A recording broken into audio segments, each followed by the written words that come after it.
Welcome back to the channel. Welcome back to another episode. Today is a big day for all of us, and I'm happy to announce our new and upcoming project. We are going to turn this base M4 to a GT4 race car, but for the streets. She belongs to the streets.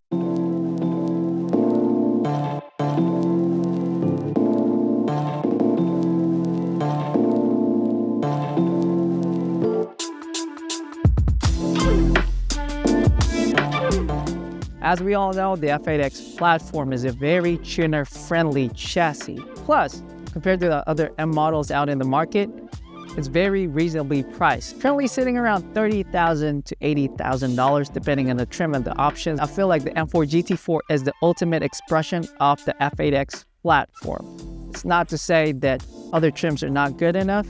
If I want to go for the OEM Plus, I'm going for the competition model. A perfect balance between track and street would be the Club Sport or the CS version. The GTS version is a sports car for the racetrack, and you might have not heard of this, but there is an M4 DTM Champion Edition, which is basically like a collector's item with only 200 units produced. Fun facts about the M4 GT4: during its debut back in 2018, it was declared the race car of the year by Professional Motorsports World Expo. It won multiple podium finishes and wins specifically in the SP10 class in the 24-hour race at the Nürburgring, Blancpain GT Series in Asia, and British GT Championship. Unfortunately, the M4 GT4 is not road legal, meaning we can't use it out in the streets. It's only reserved for the track. Second thing is, they didn't make a manual version of it. If you know me, I'm a sucker for manuals. And third, it's currently listed for $123,000 at Bring a Trailer. $123,000. I don't have that type of money. But luckily, we have a base model M4, and with a little bit of determination, we can turn this one into a proper GT4, a race car, but for the streets. Welcome to the M4 GT4 project, or shall we call it the M4 GT4 project? Let's get it.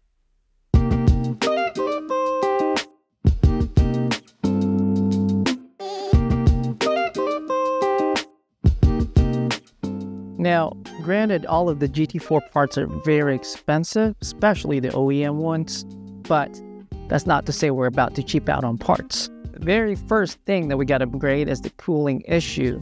I'm not sure if you remember on our first video back in Laguna Seca, we were having really terrible brake overheating issues. If you haven't watched that video yet, click on the link above to know more about our M4. Before that, shouldn't we be doing the maintenance first before modding your car? I get it. That's why I've created a couple of short videos for you to watch to properly maintain your car. So if you haven't watched that yet, you can check out our last minute episodes where I show you how to properly maintain your car in under 1 minute. Welcome to Minute to Win It. All right, going back to our very first mod, which is cooling. We can actually skip the engine cooling part because the GT4 and all of the S55 platforms or F82 platform have the same components as the GT4. That's one less thing to worry about, and we can check that one off of our list. The big problem though are the brakes. Wheel well traps a lot of heat, and there's no way for the cool air to pass through because it's blocked by these big radiators. Although the Brembo is really good out of the box, it's just that when you push it hard, it's very, very dangerous. We are going to use the M4 GT4 brake ducts. They're not OEM, but they're made by RKP. We're going to use hoses and flanges as well. This setup requires cutting the bumper and the wheel well. If you're not comfortable in cutting the bumper, we have a couple of different options. One of which was the Porsche GT3 brake ducts seen in our first video. Another one is the Bimeroll deflector kit. And the third is the Speed Engineering Track Braking Cool Kit. So these kits require minimal effort in installing them. I think that the GT4 brake ducts are the way to go because it's going to cool our front brakes properly and it looks cool. Unfortunately, we're not sponsored yet, but I will provide you all the links for the parts in the description below. We're going to go ahead and lift the car, remove the front bumper, and mock up the cooling ducts to ensure proper fitment. We're going to route the hose properly between those radiators, and we're going to cut the heat shield as well to install the flanges.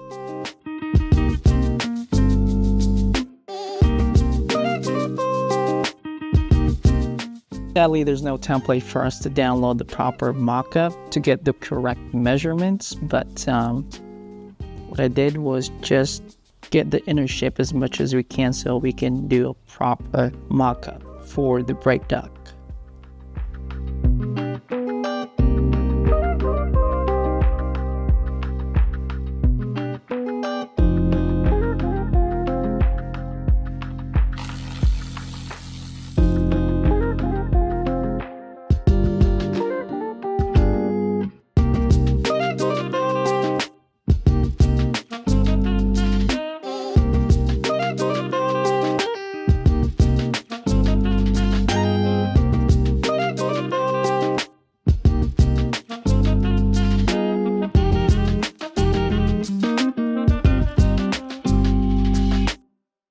It's currently day 2 in our project, and I did finish cutting last night.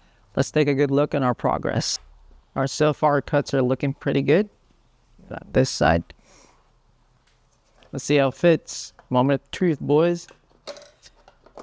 Woo!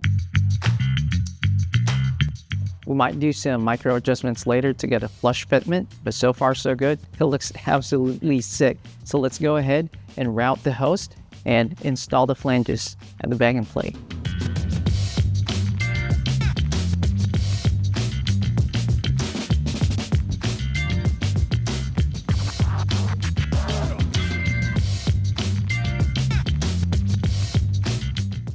So I want to make sure the hose clears and it's not blocking anything. We might have to bend these flanges because the backing plate is not a flat surface, as you can see. We might have to cut this part though to route the air properly.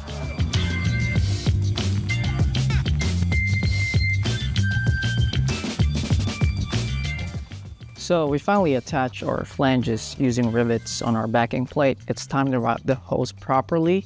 Now, why do I have 2 holes, you might ask? That's a story for another day.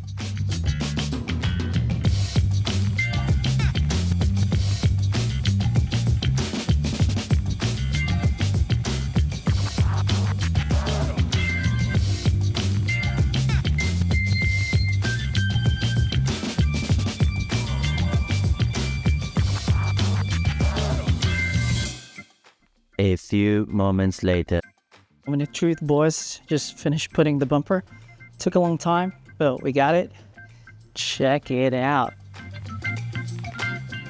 Ooh, let's see the other side. Wait, that is sick. I don't know if you can see it, but this one is perfectly flushed. We might have to do some adjustments with this one, but seems all right.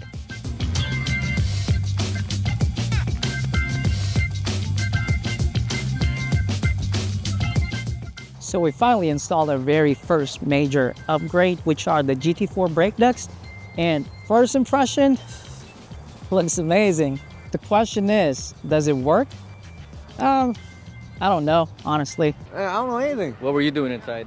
Just drinking coffee? Not gambling? No, I don't know. If you're daily driving your car, it might not be beneficial for you. But if you're pushing your car to the limits, I think it's worth the install. Well, I believe this is it for this episode.